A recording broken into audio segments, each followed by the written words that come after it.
Level 1. The recruit. It starts with the body bag. You're standing at the edge of the runway at 0340, watching them unload it like cargo. No ceremony, no salute. Just two men in reflective vests dragging a zipper across a face you'll never see. The officer beside you says nothing. He doesn't have to. You sign the paper anyway. That's the first rule. You sign. You don't ask where the body came from. You don't ask why the family wasn't notified. You don't ask why the official report says training accident when the boots are still caked in sand from a desert you're not supposed to be in. You just sign. You're new, fresh uniform, boots still stiff. You still believe in structure, in command, in the idea that someone above you knows more than you do, that there's a plan. They give you your first assignment within 72 hours.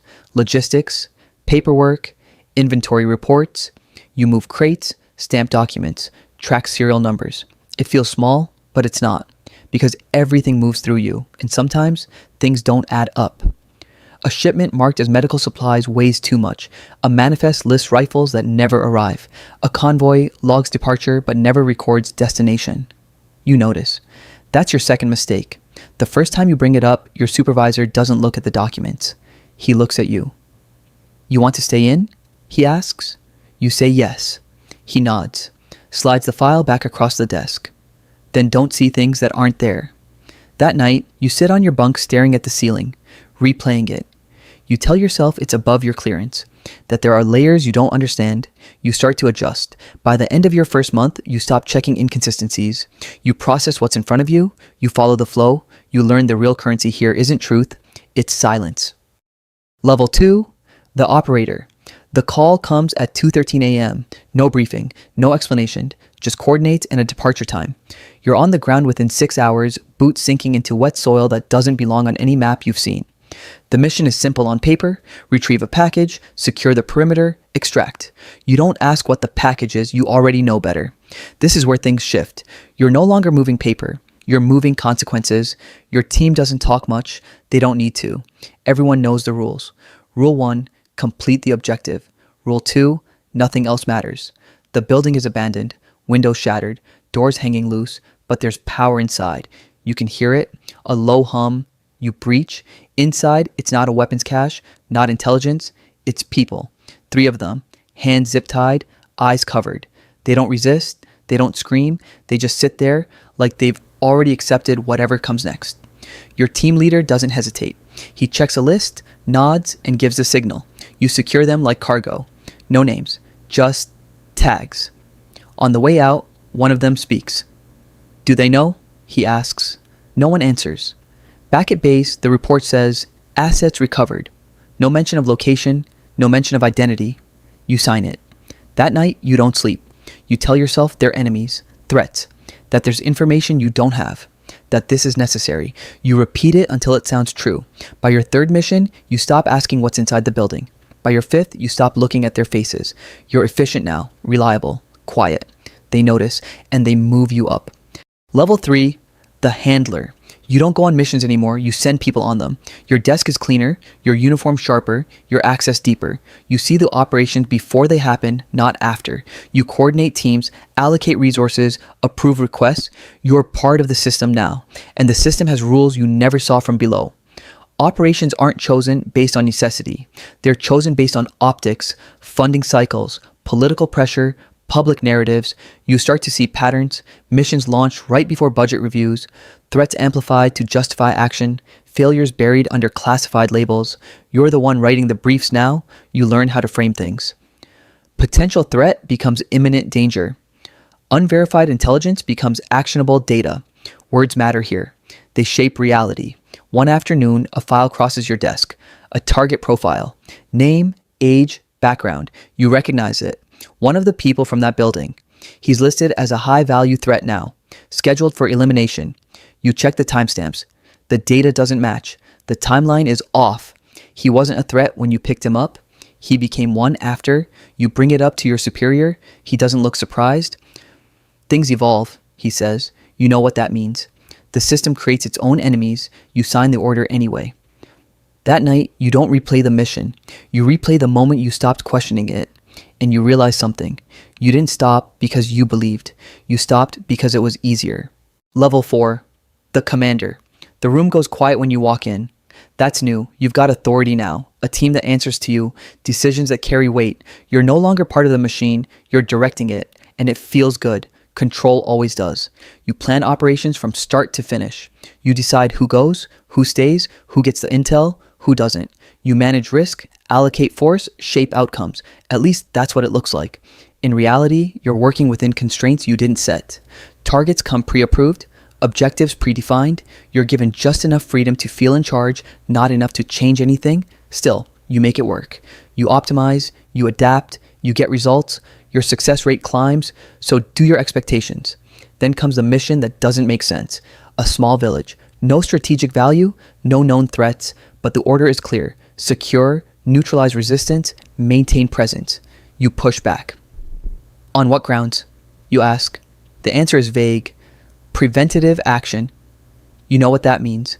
You execute anyway. The operation is clean. Too clean. No resistance, no engagement, just civilians watching as your team moves through their homes, their lives. You report success. 2 weeks later, intelligence reports increased insurgent activity in the area. You read the file, you see the photos, same village, different outcome. You connect the dots. You didn't prevent anything. You created it. That's when it hits you. The system doesn't solve problems, it manages them, and sometimes it needs them to exist. You don't say that out loud, you just adjust your approach, less questions, more results. That's how you move up. Level 5, the strategist. You're no longer tied to a single unit. You operate across divisions now, multiple theaters, multiple objectives. You're part of the planning core, the ones who shape long-term strategy. You see everything, and it changes how you think. You stop seeing people. You see variables, numbers, probabilities, outcomes. You run simulations, project scenarios, calculate losses. You learn how to trade. One region stabilizes at the cost of another. One operation succeeds by sacrificing a team. One narrative holds by burying a truth. It's all balance, controlled chaos. You're good at it. Too good. They start trusting your judgment. They give you more access, more influence, more responsibility. And with that comes something else. Distance. You're not on the ground anymore. You don't hear the shots, don't see the faces, don't carry the weight in the same way.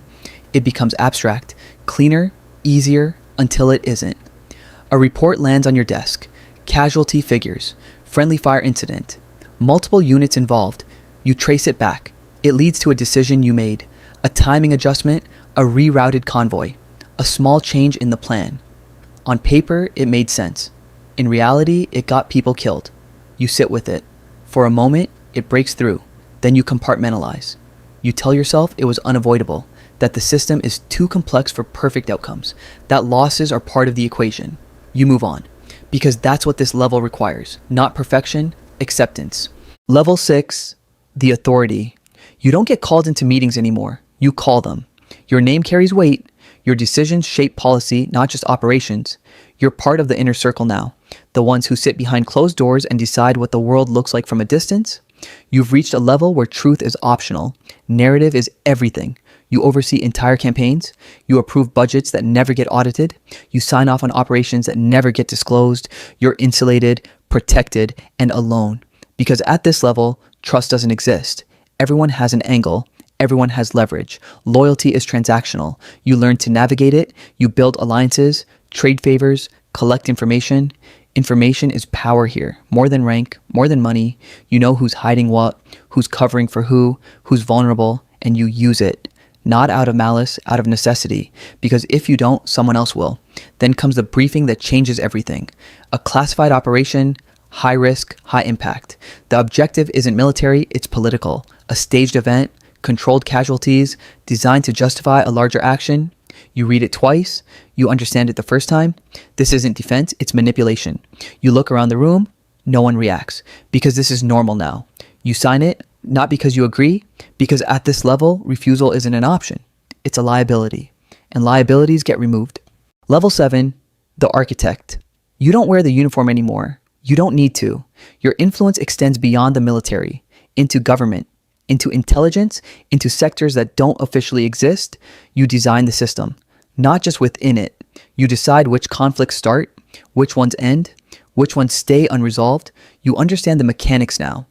War isn't just about territory or ideology, it's about control, resources, information, Perception. You manage all three. You create frameworks that justify actions before they happen. You shape policies that outlast administrations. You build structures that operate independently of oversight. You're untouchable. On paper. In reality, you're more exposed than ever because the higher you go, the fewer people there are. And the fewer people there are, the easier it is to see patterns, to trace decisions, to assign blame. You start noticing things. Unexplained audits, quiet investigations, names disappearing from internal systems. You're not the only one who understands how this works, and that means you're not the only one who can dismantle it. You tighten your circle, reduce communication, limit exposure, you become careful, calculated, paranoid. Because at this level, survival isn't about strength, it's about staying invisible. Level 8, the ghost. There's no office anymore, no title, no official record of your position. You exist in the margins now, advising without being seen, influencing without being named, moving pieces without ever touching the board. You've reached the top, and it's empty. No applause, no recognition, no closure, just silence. You spend your days reviewing reports that never leave the room, watching patterns repeat, decisions echo, consequences unfold. You see the full cycle now, how recruits become operators, how operators become commanders, how commanders become strategists, how strategists become architects, and how architects disappear. You think about leaving, not physically. That's not possible. You think about stepping away, letting someone else take control. But you know what happens then. The system doesn't collapse, it replaces you. With someone less cautious, less restrained, you stay. Not out of loyalty, out of fear of what comes next. You've spent years shaping this machine. Now you're a part of it. Indistinguishable from it, and there's no way out. Just maintenance, just continuation, just silence. Somewhere, a new recruit is standing on a runway at 3:40, watching a body bag get unloaded like cargo. He signs the paper. He thinks it's just paperwork. He doesn't know what he's entering. You do, and it's already too late.